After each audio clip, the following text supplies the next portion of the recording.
with the Idaho News 6 forecast.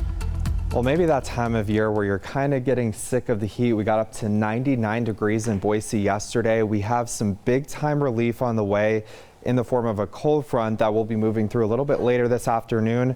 Now, we do have a couple of impacts to walk you through with this cold front. We're going to see pretty strong wind gusts all across central and southern Idaho later this afternoon into the evening. We could see wind gusts up to around 40 miles per hour in the Treasure Valley. There's also going to be some strong thunderstorms. Most of that activity will be to the north of the Treasure Valley. We could see an isolated storm. I think most of us will be staying dry, but the biggest thing I think you'll notice is it is going to be around 20 degrees cooler on Wednesday. Our high temperatures will not make it out of the 70s, and in the mountains we will be in the 60s up towards McCall as well.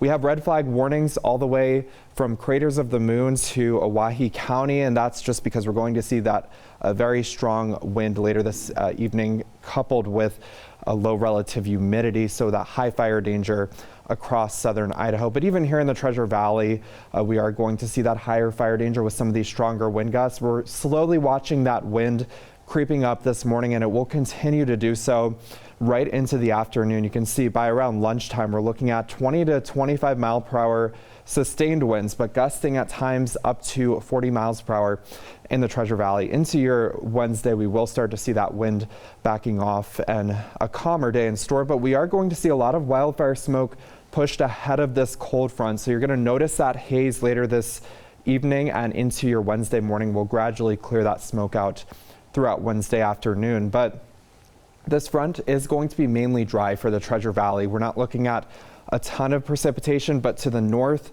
of the Treasure Valley and up towards Salmon, Idaho, that's where we could see some stronger thunderstorms with some hail and some strong wind gusts throughout the evening, but then we clear out pretty nicely into Wednesday all across the board, even in the mountains. Looking at a mostly sunny start to the day, a little bit of an increase in cloud cover towards the evening.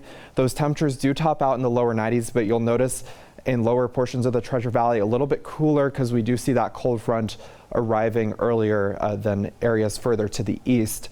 But for the west central mountains, again, a couple of showers and storms are possible, especially up towards Riggins. Got about a 70% chance of a shower or storm there. In the east central mountains and down into Camas Prairie, that's where we're going to see those very strong winds. We could see sustained winds as high as 25 miles per hour.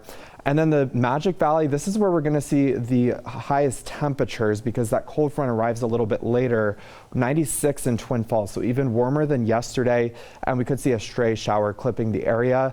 For your extended forecast, we are done with the 90s after today, a nice stretch of weather to close out the week, and into Labor Day weekend, we are going to see some monsoonal moisture that's going to ramp up the shower chance, but those temperatures are staying fairly cool, upper 70s to around 80 degrees.